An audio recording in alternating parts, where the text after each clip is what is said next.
Marking your quilt and choosing a quilting pattern for your quilt is a huge topic, so I'm going to try to distill it down into its simplest form for your very first quilt. If you decide to continue your quilting journey, however, after you finish this quilt, I want you to know that the way you quilt your quilt is only limited by your imagination and the capabilities of your sewing machine. But for now, let's keep it simple. First of all, right off the bat, I want to acknowledge how confusing and annoying it is that a quilt pattern and a quilting pattern are two different things. They sound like they should be the exact same thing, but they're not. A quilt pattern helps you complete a quilt top. It's all about cutting and sewing and piecing, and this piece goes here and this piece goes there, and all of that. And a quilting pattern is all about the stitches on top of your quilt that are holding all of your layers together. So just to be clear, we have made our quilt tops, and now it is time to mark our quilting pattern on top. In general, you want to mark your quilting pattern before you baste your quilt because it's easier. You don't have to maneuver around pins or threads or anything, and you also get a crisper line if you don't have to mark on top of the batting. That doesn't mean you absolutely can't mark your quilt after basting. I mean, I've marked after basting plenty of times. It's just like annoying and you won't get quite as neat of a result. Now I'm going to show you some very beginner-friendly quilting patterns. They're pretty straightforward, most of them, but I want you to know you don't have to choose one of these. It's just a starting point. And I'm going to link to a couple different books that will give you some more ideas if you're feeling stuck. So let's start with straight line quilting, and that is exactly what it sounds like. It's just straight lines, nothing fancy. So you might have seen quilts in department stores with some very simple straight lines, just from top to bottom. Straighter than this. But just like this, straight up and down, nothing fancy. They're usually not spaced too terribly far apart. The other classic quilting pattern that you've definitely seen is a nice grid like this, which is really great for your first quilt because it's very straightforward. You can also turn the grid on its side and do an on-point grid and go like this. Of course, you'll be much neater than this. You won't have a camera in front of your face. And you'll get some diamonds, okay? And you would do all of these with rulers, unless you really did want a more organic line, and that's perfectly fine. It's all up to your own personal preference and taste. You could definitely get some organic straight lines, straight air quotes, lines going. And of course, you don't have to stick to the grid. Maybe you want to do something a little different. Maybe you're going to do some triangles or quadrants and then echo that line like this. That's fun and simple. Something like that. You can also do something called echo quilting. So let's say you have a circle. So this is a motif on your quilt, okay? And you want to emphasize this shape. You could simply echo around that shape, either in concentric circles that have an end to them, or you can just keep spiraling around, as neat or messy as you want to do it. Maybe you have, let's say, you have a star or a sawtooth star. Please ignore how messy this looks. Okay, you have a sawtooth star. Maybe you want to echo around that shape.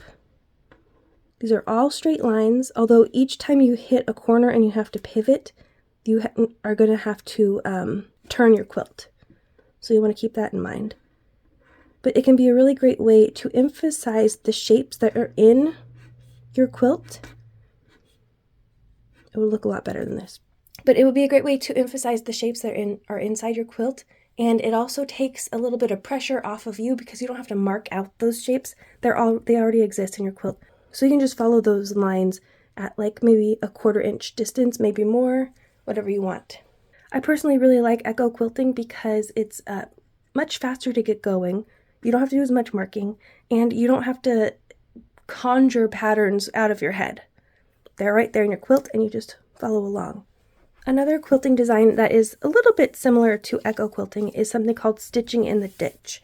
And what that is you're going to be echoing these shapes I'm going to echo these shapes, but you're not going to be outside of the shape by a 1/4 inch or whatever. You're going to be trying to quilt right in the seam.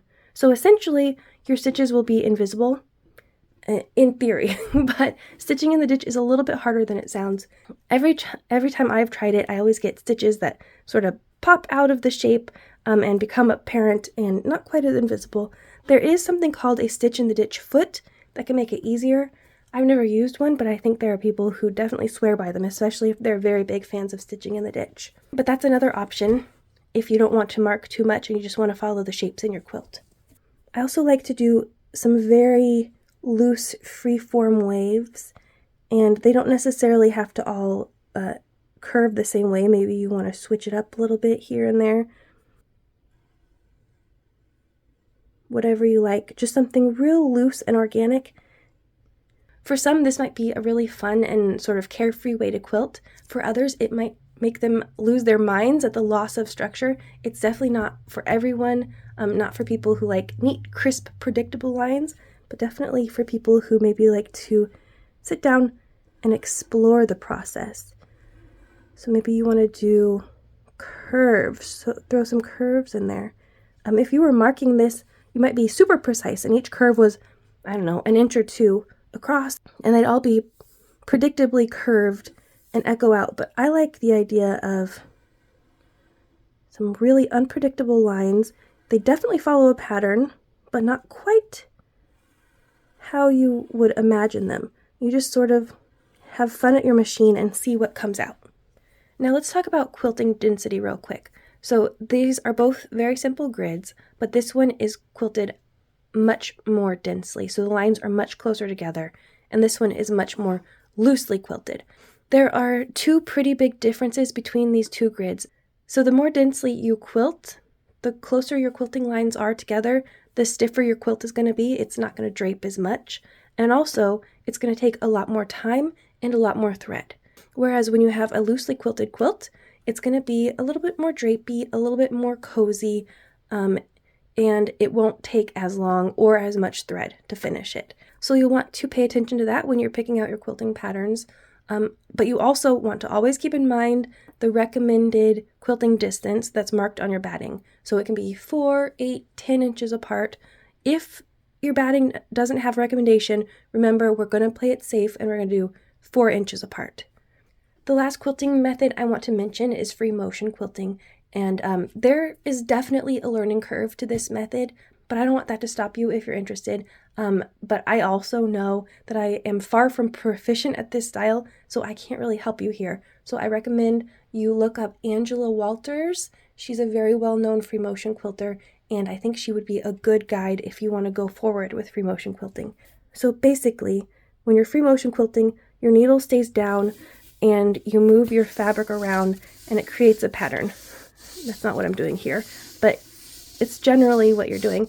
Maybe it's something prettier like a leaf. I don't know, but I think you get the idea. To free motion quilt, you need a special foot, and you need to make sure that your machine can put your feed dogs down so it doesn't pull your quilt from underneath. For the more common way of quilting, your needle stays down and you sort of work your fabric that way, and then you'll stop when you're done there, and you'll start again up here, and you're working your fabric through like this. Or maybe if you want to turn a curve, you'd go like this, stop, pivot, and then go on. If you were free motioning, if you're using free motion to do a curve, you would feed it through like this, and then like this, and then like this, like that. Okay?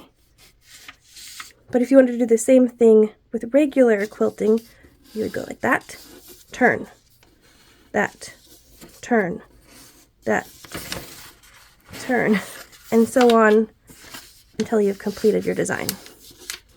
Okay, so it's a very different way of moving your fabric around in your machine. I hope that was helpful and not confusing. Before you start marking your quilt, I recommend that you give it a good press, especially if it's been folded up and tucked away somewhere. There might be folds and weird things happening in the back in your seams. Maybe your seam allowances have become crumpled somehow. You want it all to be flat so you don't have any weird bulges anywhere on your quilt top. For this mini quilt, I'm going to do a grid on point, and I'm going to use this big ruler to do it. And it's very important for my very first establishing line that I have this 45-degree mark on my ruler. I'm going to use that line to line up with the side of my quilt, and normally maybe you would go from corner to corner, but I like to do just some random place because that way I don't have to feel like I have to get it exactly right from corner to corner. So I like it to land a little bit more randomly, hopefully. So I will pick a point where my ruler will go from the edge to the end of my ruler, so I don't have to move it for that first line. Then I bring in my trusty marking tool and I will mark that line. And while I'm doing it, I want to be very careful that it doesn't shift at all, because I don't want to accidentally get a crooked angle and then all of my other lines are going to be crooked. Sometimes I like to use I think this is 5-pound weight on one end so that I can move my hands down as I am marking without the top slipping. Now let's see if I can do this around the camera. I cannot. Okay, I'll mark this off camera and then it will come back and I'll show you how to do the next line.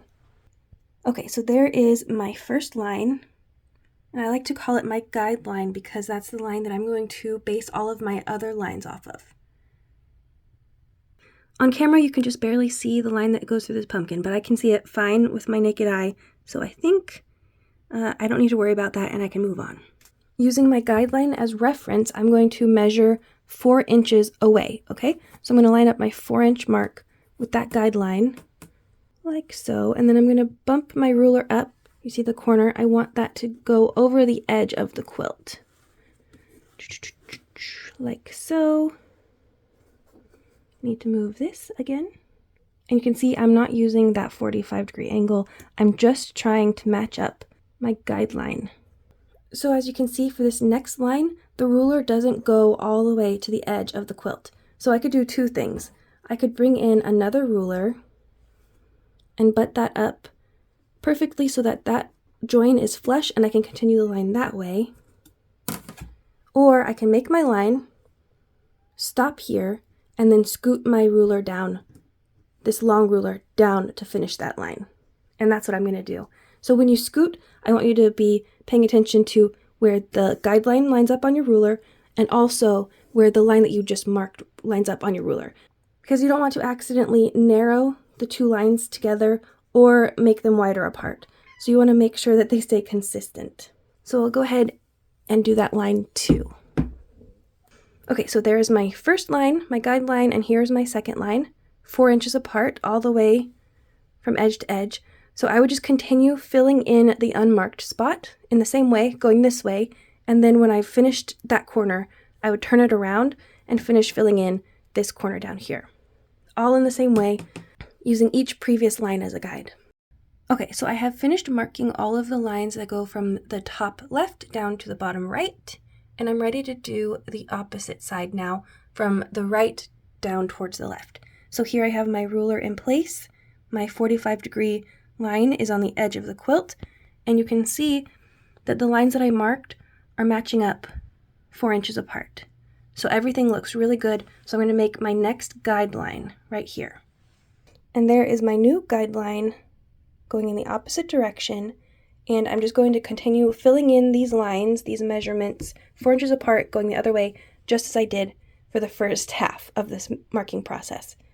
So it's a somewhat simple process. It gets a little bit more complicated when you're working on a larger quilt, but you just need to stay organized, keep an eye on your guidelines, and make sure everything is falling into place correctly and not widening or narrowing.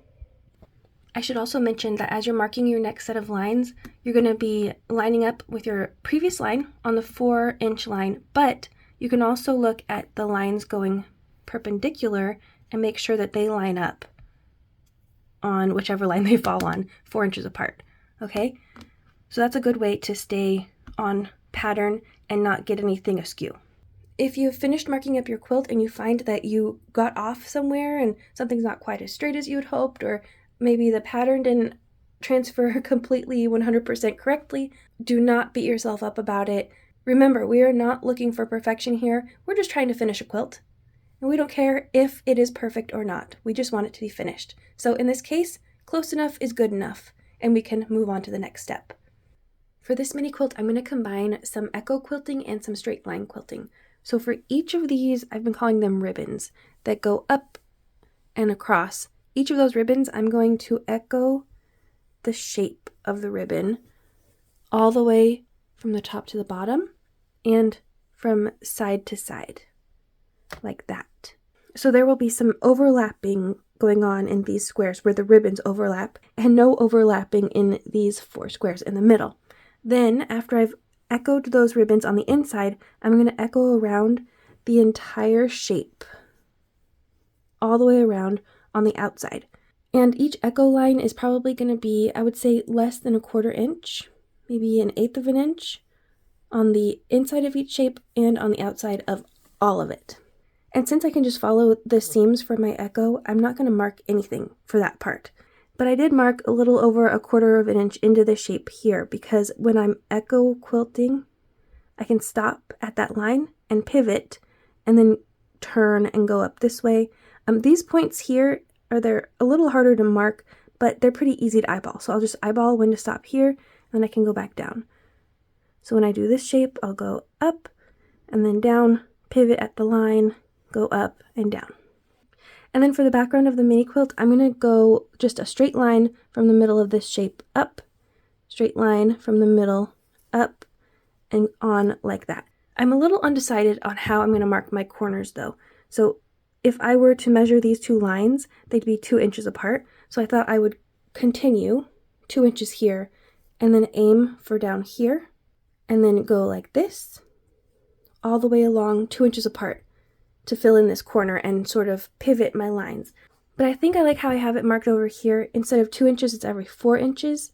And then it's a little bit of a wider wedge up here, but there's less lines that are going to end up down here in this corner. So I think I like that one better. I'm going to sew that way first, and then if I don't like it, I can always add more back later. So that's the general idea I have for this one. All in all, very simple to mark because I don't have to mark the bulk of it. I'm just doing the outside border background area. For this improv mini quilt, I'm actually not going to mark at all. I'm going to do some really loose curves from each corner, meeting sort of in the middle without overlapping in the middle. They'll overlap on the side for sure, right here and there, but in theory they're not going to meet in the middle. So it should be sort of loose and experimental and fun, and it'll be sort of interesting to add some curves in here because there's no curve in any of the piecing. So there's a little bit of a curve in some of the fabric, but to introduce a big, strong, organic curve, that should look interesting, I think. One of the most difficult parts of marking a regular size quilt is just about managing all of this fabric. There's a lot of space to cover and mark up, so I recommend you find some place that you can stretch out so you can mark a lot of quilt at once before you have to start moving it around. Another concern is making sure that your pattern stays consistent. So if you're doing an all-over pattern, that's pretty easy, but if you're doing one that's a little more complicated and you want some turns here and a circle there or something, you want to make sure it ends up in the same place everywhere in your quilt. Although some people might like asymmetry, so maybe they don't care if it's all the same. So that's something you want to decide beforehand and keep an eye on. I chose a very simple quilting pattern for this quilt, and because I will be using this quilting bar guide thing, I only have to draw a single line from the top to the bottom. So I found my center. This column is the center, and I'm going to draw a single line in each block from an upper corner to a lower corner, and it's going to trade off. So the first one is going to go down like this, and then the second one is going to go down like that. So from right down to left, from left down to right, and so on down the quilt. Then when it comes time to quilt, I will quilt first on the line I draw, and then I will use that line as a guideline for all of my other lines going from left to right. So it's just going to be a big giant zigzag from top to bottom. Very simple. I'm setting myself up for success. I'm not trying to overdo anything. I just want a finished quilt. And before I mark this, I need to press it because I have some folds in here that I want to press out before I start marking. And I just want to say one last time, pay attention to the recommended quilting width on your batting. It will help the longevity of your quilt. If you're not sure what the recommendation is, play it safe and go no wider than 4 inches apart. Thanks for spending time with me today, quilters. If you want to support this channel and help me buy supplies and materials for future videos, please visit my Buy Me a Coffee page linked in the description below. If you enjoyed this video, please like, comment, and subscribe so you don't miss upcoming videos. And I'll see you again real soon. Bye!